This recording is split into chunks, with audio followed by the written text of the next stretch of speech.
Okay, Carla, susunod ang ASEAN TV. Itong bagong balita tungkol sa First Metro Manila Cooperative Congress. Panoorin natin yan.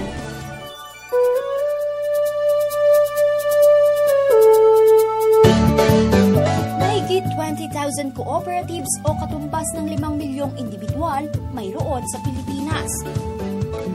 Kaya naman kamakailan ay isinagawa ang kauna-unahang Metro Manila Cooperative Congress para sa masikauunlad pa nito. Yung cooperative, as I have mentioned, is an organization or association of at least 15 individuals na merong common band of interest. They decided to join together in order for them to realize yung kanilang objective, yung kanilang pare-parehong pangangailangan. In order for us to address the issues, the concerns of the cooperative, the cooperatives in Metro Manila, which we are going to elevate. So yung mga issues and concerns, we will address it, and then during plenary, we will come up with the resolutions, at yung resolution na ilalabas ng Congress, the output, yan ay we will elevate it doon naman sa National Cooperative Summit na gagawin sa October 16 to 19. Dinaluhan ito ng mga officers at members mula sa iba't ibang kooperatiba sa Metro Manila. For them to get updated, for them to know the new trends, especially new trends in business.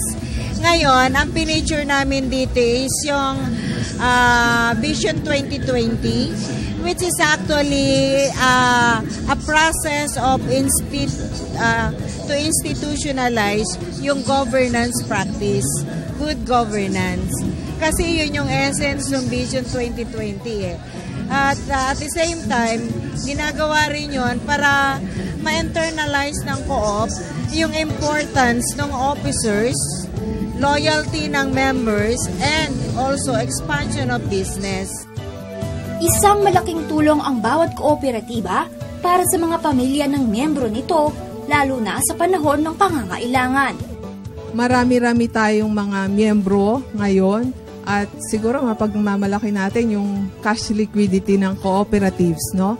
Marami nang naniniwala ngayon sa kooperatiba, marami na rin tayong mga mamamayan na nagiging miyembro at naglalagay ng saping puhunan sa kooperatiba, at ito yung nagagamit na puhunan para sa kanilang kinabukasan. Isang magandang halimbawa nito ay kooperatiba ng mga guro. They would like to boost the dignity of the teachers. So, sabi nila, restore the dignity of the teachers. Kasi sabi nila, teachers, noble ang profession, pero hindi noble ang sweldo. Kaya nagkaroon po ng mga cooperative programs ang Department of Education. So nabuo po yung samahan ng Philippine Federation of Teachers and Employees Cooperatives in 1996. Programa po ito ng DepEd para matulungan ang mga school-based cooperatives. Isang malaking hakbang din ito para sa nalalapit na ASEAN integration sa 2015.